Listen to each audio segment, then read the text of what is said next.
Здравейте, приятели! Днес ще коментираме една тема, която засяга всички ни. Днес ще говоря за това, без което не можем да живеем. Това, което ни контролира. Това, за което си даваме времето, здравето и най-вече живота.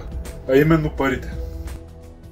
Българите са най-бедните в Европейския съюз, като у нас стандарта на живот се приравнява на 55% спрямо средноевропейския. Разбирай, българите живеем като полуевропейци. Същевременно сме едни от най-големите любители на вземането на бързи кредити, като тук числата говорят, че всеки трети у нас се е възползвал от така наречените бързи пари. Това, разбира се, може до някъде да е свързано с факта, че в България има над 1100 действащи казина и игрални зали. Същите тези са докарали над 26 000 души до хазартна зависимост. Като трябва да отчетем, че реална статистика на хазартната зависимост в България няма. И тук говорим за 26 000 човека, които са поискали да не бъдат допускани повече в казина или игрални зали. Що се отнася до домакинствата, се отчита, че 65% от тях изпитват сериозни финансови затруднения и трудно покриват месечните си сметки. Тези числа, в съчетание с това, че в последните 3 години бяхме свидетели на невиждана инфлация,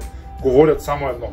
Средностатистическият българин не живее добре. Но защо се получава така? Защо най-старият европейски народ, живеещ на едни от най-плодородните земи на континента, е на прага на бедността? Разбира се, на този въпрос има много отговори, но днес ще коментирам частта, която ни касае най-пряко, а именно това, което ни влиза и излиза от джоба – парите. Но какво са парите? За да отговорим на този въпрос, първо трябва, както винаги, да погледнем историята. Още в древна Месопотамия, 3000 години преди Христа, хората използвали благородни метали за обмен на стоки. Но първата сечена монета я намираме в царство Лидия. Това е Мала Азия, около 650 години преди Христа. Що се отнася до книжните пари, те за пръв път са въведени в Китай от династията Сун, но за тях европейците научават едва в края на 13 век от приключенията на небезизвестния Марко Поло. В Европа основно се търгува с златни и сребърни монети до средата на 14 век, където започва масовото използване на трати. Това са били писмени нареждания за безусловно изплащане на злато или сребро. Именно тях приемаме за първообраза на днешните пари. В средата на 17 век в Европа започнали да се издават банкноти, които били обезпечени с злато, т.е. така наречения златен стандарт. И това продължило с леки спънки следващите 300 години. Но идва Втората световна война и общо взето всички забравят за златния стандарт и яко започва принтере на хартийки. Една от малкото валути, които остават със златен стандарт, бил долара. А щатите в края на Втората световна война държат над половината от световните златни резерви. Това довежда до конференцията Бретън Удс през 1944 година, където се взема решение всички валути да бъдат прикрепени към долара. А долара той ще бъде прикрепен към златото. Тоест, най-просто казано, доларът бил равен на злато. И разбира се, всички започват да приемат и предпочитат тази валута навсякъде. Всеки измервал и трупал богатството си в долари и всичко това на доверието, че там някъде има достатъчно злато, което да покрие тези банкноти. Тоест, именно тогава долара става световна резервна валута, регулирана с златен стандарт. И така до 1971, когато се оказва, че янките са напечатали повече долари, отколкото могат да обезпечат. И президентът Никсън прави обращение, с което спира временно конвертируемостта на долара в злато. А временното вече е 53 години. Защо обаче тази дата е толкова важна за всички нас? Ами именно тогава започва така наречената модерна илюзия за парите, където парите не са обезпечени с злато, ами единствено с нашата вяра в тях. И тук ние всички трябва да си обясним нещо.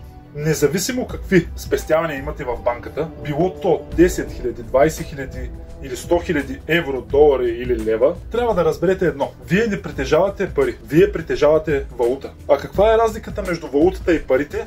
Ами едно единствено качество. Парите трябва да запазват своята покупателна стойност във времето. Тоест, това, което аз днес мога да си купя с 5 лева, трябва да мога да си го купя и след 20 години с същите 5 лева. Защото ние не печатаме пари.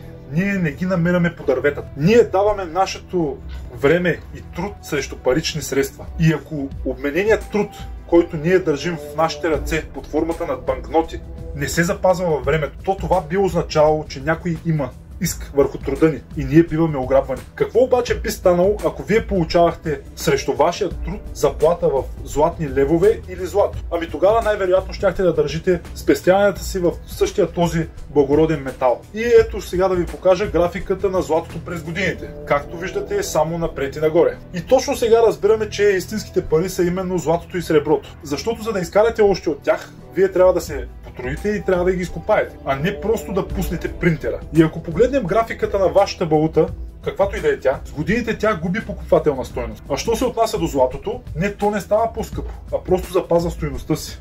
И сега е време да поговорим за инфлация. Но какво е инфлация? Тук икономистите ни дават едно много интересно определение, като инфлацията представлява общо покачване на цените и услугите на един пазар, в резултат на което парите се обезценяват. Тоест, нашият труд под формата на книжчици се обезценява. Основно финансистите ни казват, има три вида инфлация. Инфлация на търсенето. Това е когато предлагането на дадена стока е непроменено, но търсенето ѝ е увеличено и хората са склонни да платят повече за нея. Вторият тип е инфлация на разходите и това е когато цените се повишават в резултат на завишени разходи по производството на дадена стока или стоки. И третият вид инфлация, който ми е любим, е инфлация чрез увеличение на количеството пари в обращение. Или с други думи, принтирането на извънредно много пари. Този тип инфлация се получава, когато имаме в обращение много повече пари, отколкото стоки и услуги за тях. Именно това се случи през последните години из целия свят, като статистиката ни показва, че 80% от доларите в обращение са принтирани през последните 3 години. И оттам следва, че ако някой напечата толкова валута и я вкара в обращение, то нашите спестявания губят стойност, въз основа на това, че в икономиката има повече пари, отколкото стоки и услуги. По този начин вие губите покупателна стойност.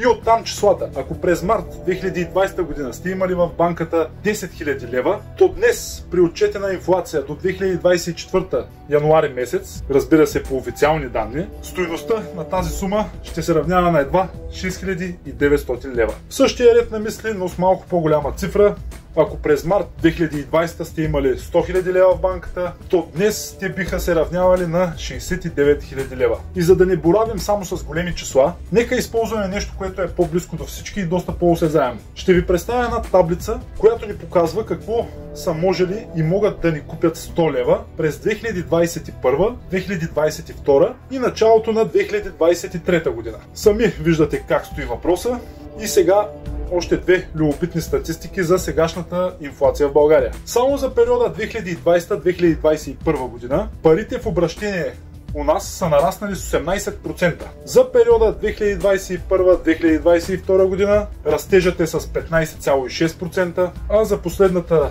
2022-2023 година имаме растеж с 8,5%. Като сумарно това прави, че за последните 10 години парите в обращение в България са станали 3 пъти повече. Разбира се, ако питате Националния статистически институт, инфлацията в България за 2023 е 5%. Даже направо си я няма. Що се отнася до силата на лева, вие ми кажете какво можехте да си купите с, да кажем, 10 лева преди 3 години и какво можете сега. Винаги ми е много забавно, когато пазарувам и чуя хората да казват къде ги изхарчихме тези пари. Все ми идва да кажа, ами не, приятелю, не си ги изхарчил, те просто са те ограбили. И от тук трябва да си направим няколко сметки. Традиционната система на българина да спестява, а именно пари под дюшека или така наречения буркан банк, в днешно време просто не работи. Нещо повече, държейки количество валута, ние биваме ограбвани буквално ежедневно. И забележете, ако аз и вие пуснем принтера и напечатаме малко пари, ние сме престъпници. Но когато държавата го прави, това е парична политика. И точно по този начин работи световната икономика, приятели. Защото когато имаме инфлация, страдат хората с фиксирани доходи. Така наречената работна класа. А тези, които печелят, са елита. Техните акции, видиш ли, поскъпват, инвестициите им растат, а заемите, които са взели от банките, се стопяват. И така най-простичко казано, богатите стават по-богати, а бедните умират. Това от своя страна създава новия термин, наречен икономическо робство. Именно това робство ще се характеризира с това, че колкото и да работите, вашите пари ще стигнат единствено за базови нужди. И днес у нас виждаме точно това. Хора, които се скъсват от бачкане, дават живота си и това само и само за да могат да покрият основните си нужди. Същите хора, разбира се, ще бъдат още по-заробени, когато на мястото на книжните пари дойдат цифровите. Защото да, Европейската централна банка работи за премахването на плащането в брой. Разбира се, техните доводи са ясни. Това ще улесни търговията, ще елиминира сивия сектор и ще накара всички да се плащат данъците. Само че проблема не е там, че дребните далавераджии няма да могат да правят своите схемички на спокойствие. Проблема е там, че правителството ще може да проследява всяко едно наше плащане. Но дори и това не е най-страшното. Ужасяващо е това, за което обаче не се говори. Тези пари ще могат да бъдат програмируеми. Тоест, на нашите пари ще може да им се наложи лимит от сорта на това къде, по колко и какво ще можем да си купим с тях. Разбирай, аз съм си изработил едни 1000 лева, но ви, понеже, да кажем, излязла една нова пандемия или емисиите на въздуха са станали много високи, аз тези 1000 лева няма да мога да си ги похарча както, където и по колкото аз се знам, ами както правителството ми разреши. Естествено, това ще бъде облечено, рамкирано и представено като идея за това, че се прави за общото благо. По същия начин, по който ни обясниха последните години, че трябва да се набием инжекции, че трябва да стоим вкъщи по домашен арест, че видиш ли имало повече от 2 пола и така нататък. Ще завърша така. Световната икономика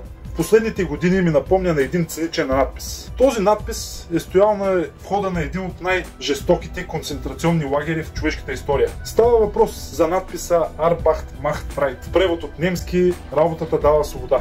Така че, приятели, до нови срещи!